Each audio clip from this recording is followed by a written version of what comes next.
about 2 years after I joined St. Jude to try my skills at sales and healthcare sales. And I left that last interview. I think there were 7 of them to get on with this company many, many years ago. And I left that last interview pretty unsure. I was really happy at St. Jude. I really enjoyed our mission. I was fully behind and was passionate about helping sick kids get care they needed, and doing so through raising funds and raising awareness.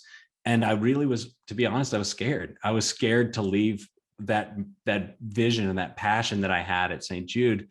And I wondered, could I find it similarly in a corporate for-profit environment? And the answer is yes, but it was different.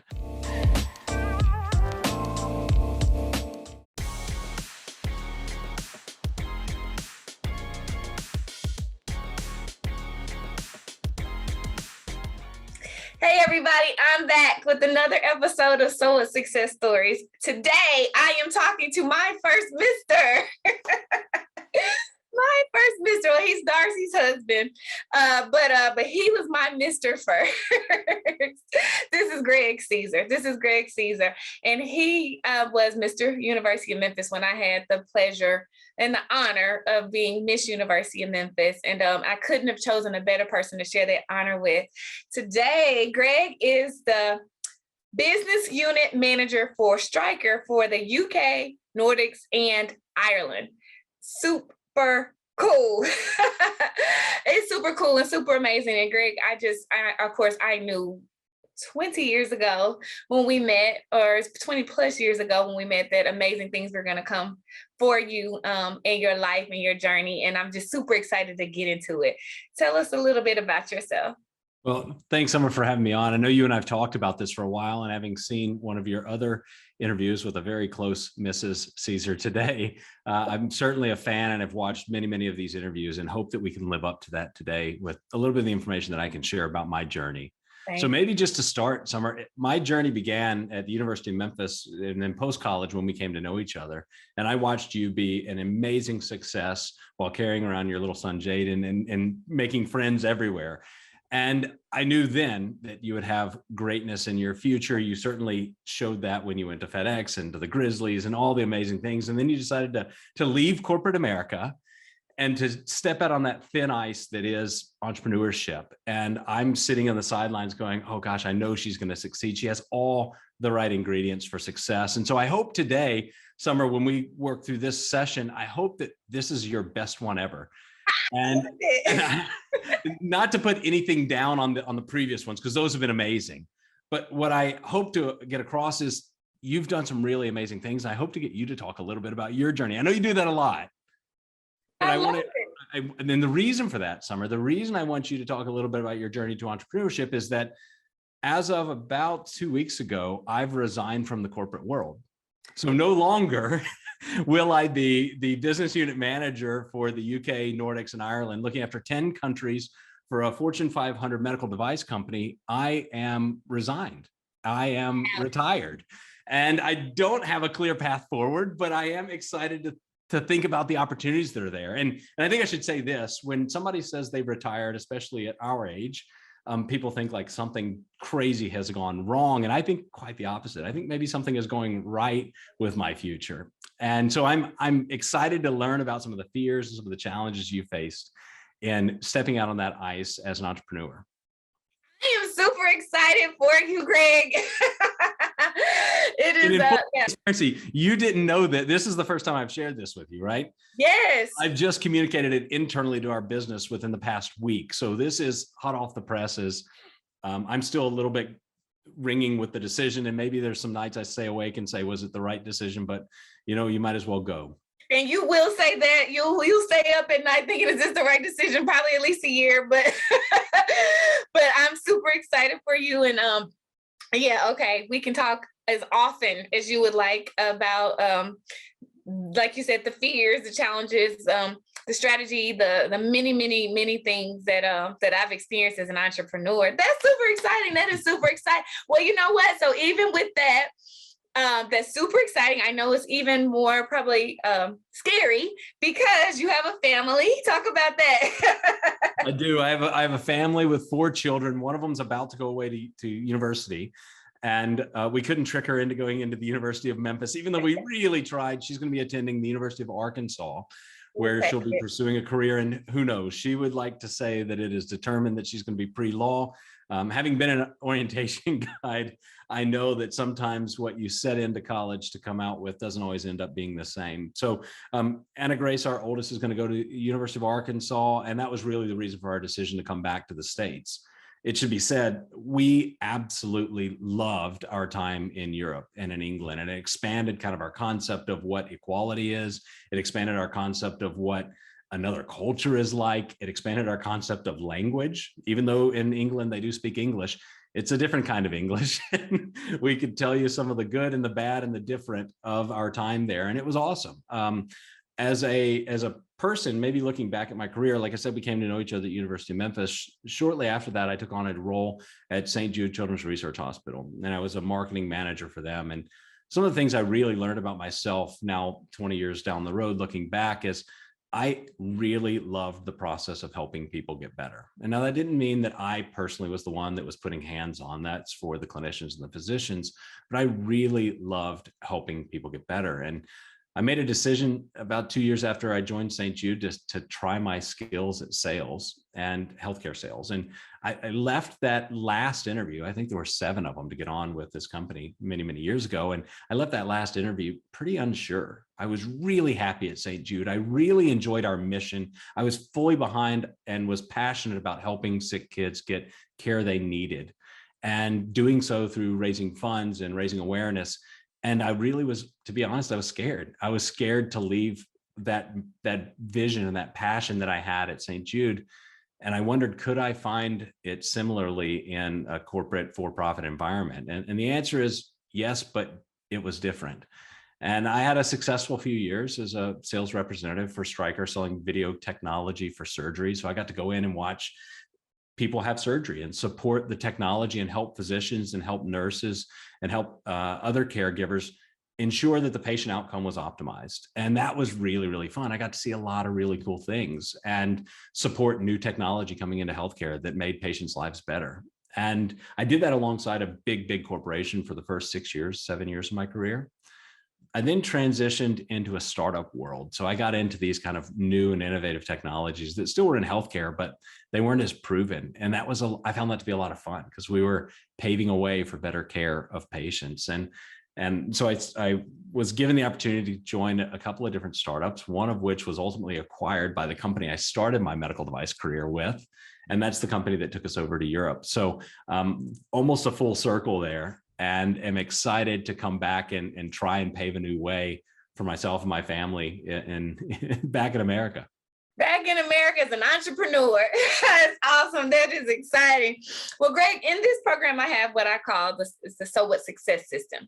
And it's truly my belief, if a person can learn how to overcome obstacles, eliminate excuses, and calculate choices, they can have so what success. And that is success in spite of any challenges they face. And I think you've proven that you can do that and people can do that.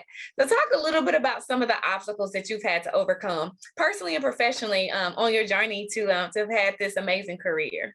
Now, Summer, it's almost not fair because I've seen so many of your shows before. I'm prepared for these questions, but some of the obstacles, maybe the most present one for somebody like myself, a young professional with a young family, trying to kind of move up the corporate ladder and also protect what is really important at home, my family and my personal life.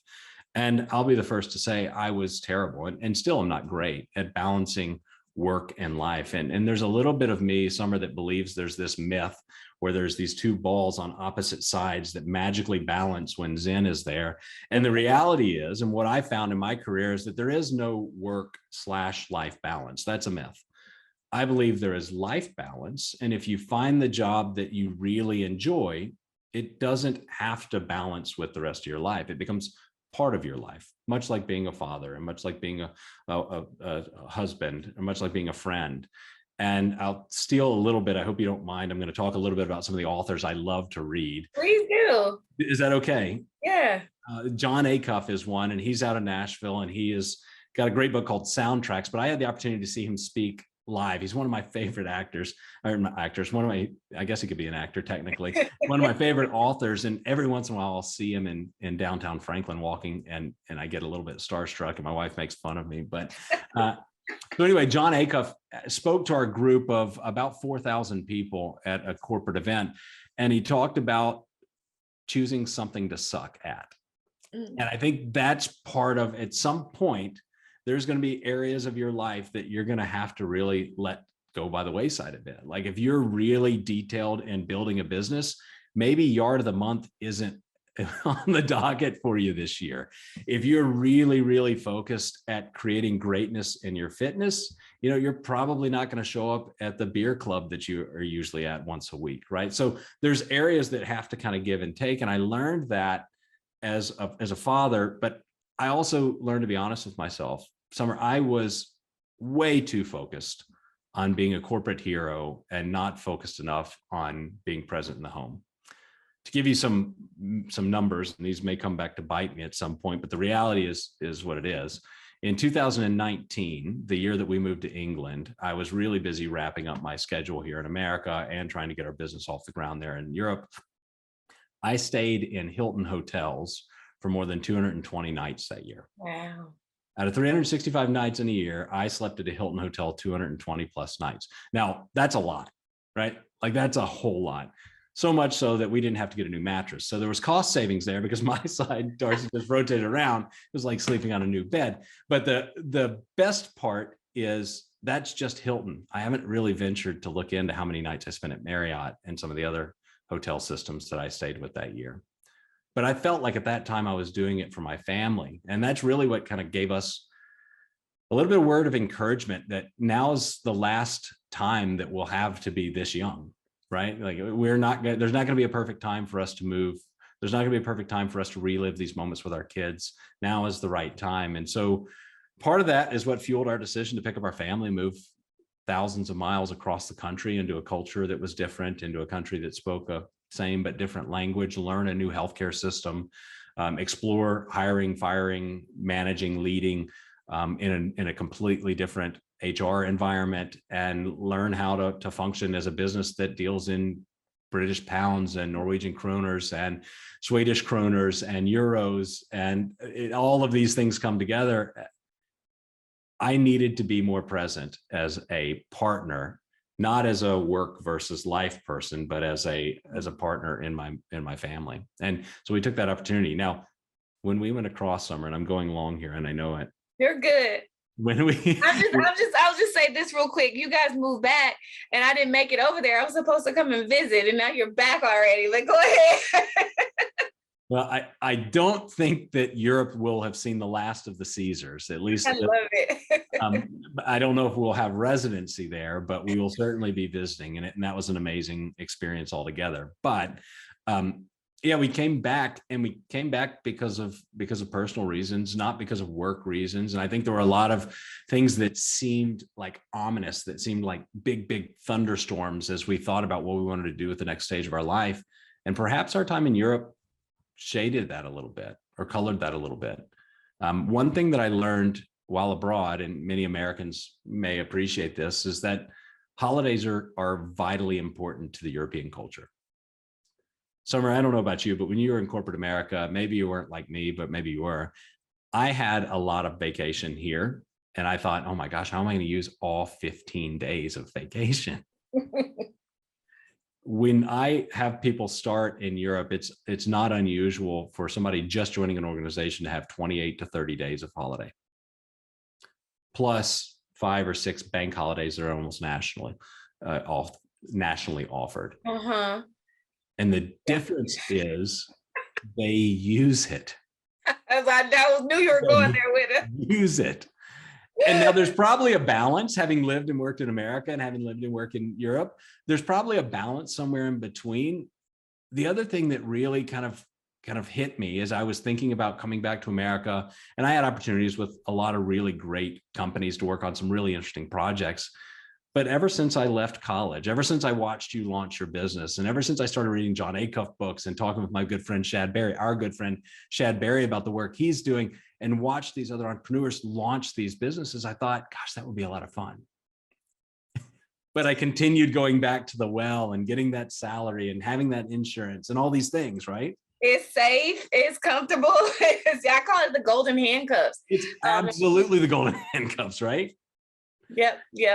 I get it. And I'm super excited about, and the network of people that you even just mentioned who are going to support you on your journey. This is so exciting. No pressure. You guys got some work to do. I just signed you up, Shad. So the second part of the SOA success system is about eliminating excuses. Talk about some of the excuses that you've made or that you had to eliminate to get to where you are today. And I'm excited to hear you're doing some of this even now in your new phase. So sometimes you do these things with intent, and other times the ecosystem, the world, or God just forces these on you. And COVID was probably my wake-up call.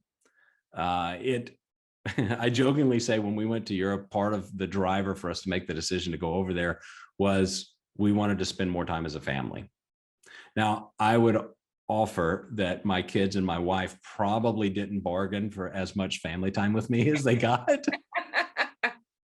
But we had a great time getting to know each other again. It was really cool to get up and go to bed in the same house with my wife almost every single night, especially having been 200 days away in the years prior. But the other way that I've worked to eliminate excuses is to start. And so I'm thinking back to my time when I was in graduate school. And even actually before I went into graduate school, I always said I wanted to go and get a master's degree, right? And I always thought, well, let me figure out when the right time is, and let me try to organize things, and let me make sure that it makes sense.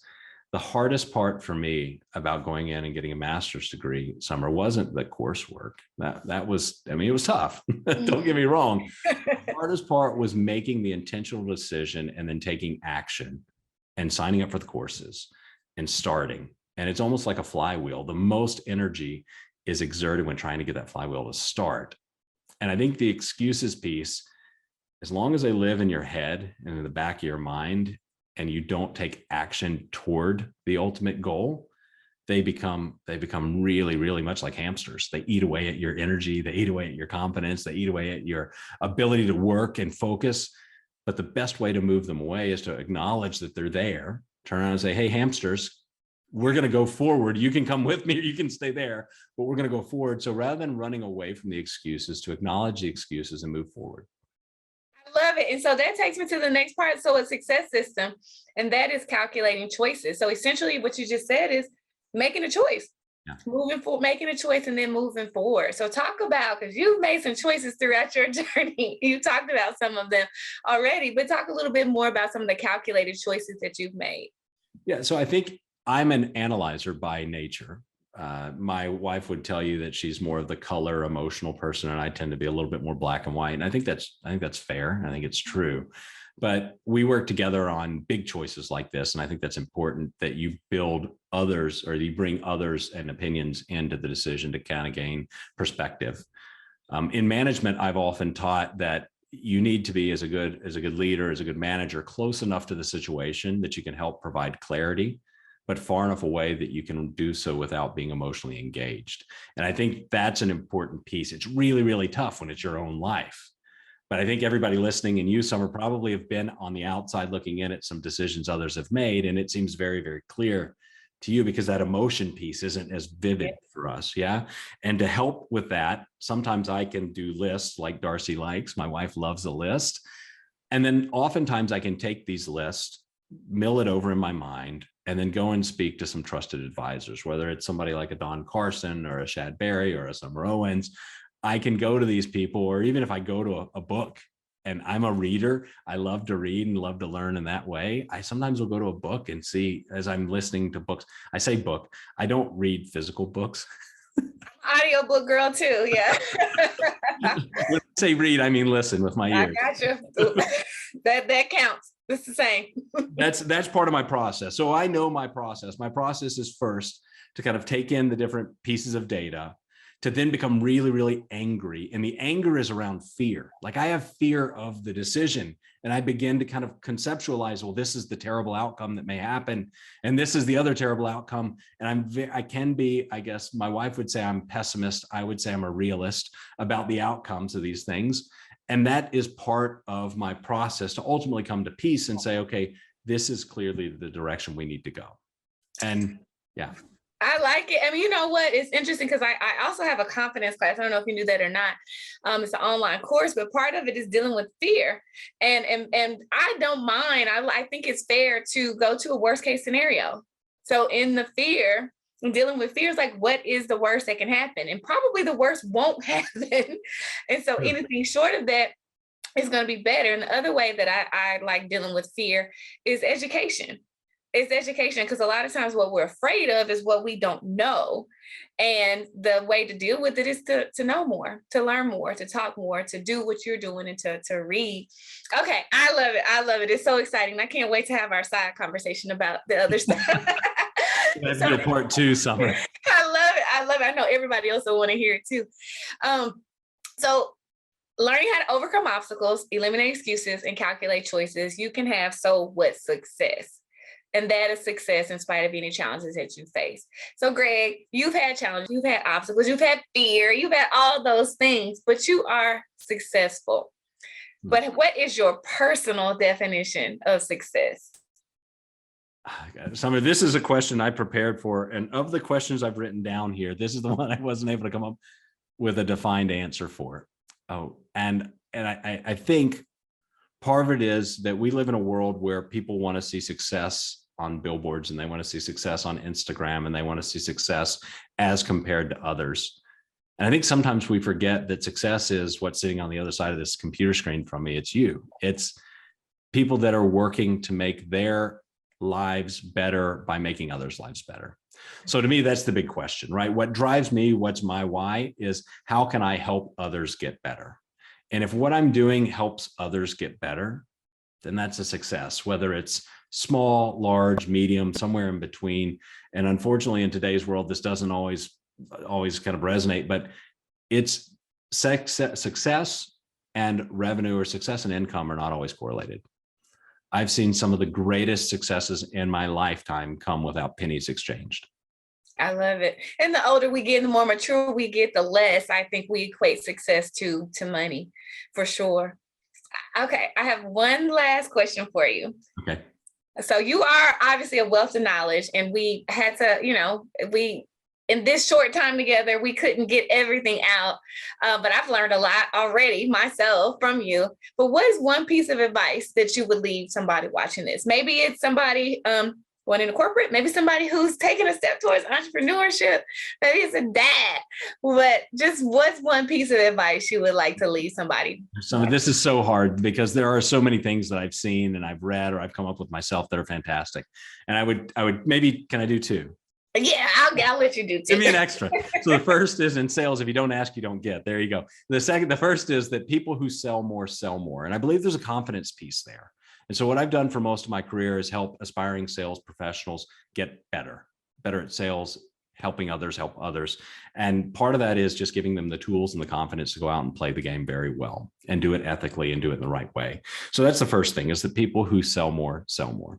The second piece is, gosh, I'm struggling with this, but the only thing, because there's so many good pieces of knowledge I want to share. The other one is, there's a Dave Ramsey. You may be familiar with Dave Ramsey. Absolutely. Dave Ramsey says the only person, he's paraphrased this, I've heard him say, the only person that will change who you are today from who you'll be in 5 years is the people you read in the books, the people you meet in the books you read. I've taken artistic liberties to say Dave and whoever originally coined that phrase is absolutely spot on. But in 2022, we need to add something. So the only person that will change the person you are today from the person you'll become in 5 years is the people you meet, the books you read, and the podcasts that you listen to. I love it. I love it. I love it. So on that note, thank you so much, Greg. Thank you. Thank you so much for your time, for sharing your wisdom.